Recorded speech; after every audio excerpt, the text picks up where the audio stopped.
ప్రభునందు ప్రియులారా, పరిశుద్ధ గ్రంథములో ఇలాగ జ్ఞాపకం చేస్తూ ఉంది. మహోన్నతుని చాటున నివసించువాడు సర్వశక్తుని నీడను విశ్రమించువాడు. ప్రియులారా, కీర్తనకారుడు అంటాడు, మహోన్నతుని చాటున నివసించువాడే సర్వశక్తుని యొక్క నీడను ఆశ్రయించినవాడు అంటాడు. ప్రతి మనుషుడు కూడా ఎండ తగిలినప్పుడు లేదా తన శరీరానికి కొంత ఆయాసము కలిగినప్పుడు నీడను ఆశ్రయించడం అనేటువంటిది పరిపాటి.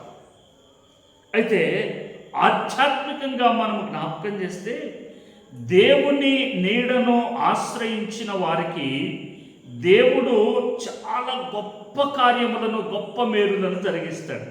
అందుకే బైబిల్ గ్రంథం నుండి దేవుని నీడను ఆశ్రయించిన ఒక మనిషిని నేను జ్ఞాపకం చేస్తాను.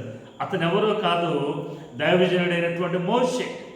దేవుని సన్నిధిని ఆశ్రయించి 40 రాత్రులు 40 పగళ్ళు దేవుని సన్నిధానములో ఉండగా దేవుడు మోషేకు 10 ఆజ్ఞలు కలిగినటువంటి 2 పలకలను ఇస్తూ ప్రజలందరూ కూడా ఏ విధముగా నడుచుకోవాలో మోషే ద్వారా తెలిపాడు. అంటే చూడండి, దేవుని నీడను ఆశ్రయిస్తే ఎంత మేలో.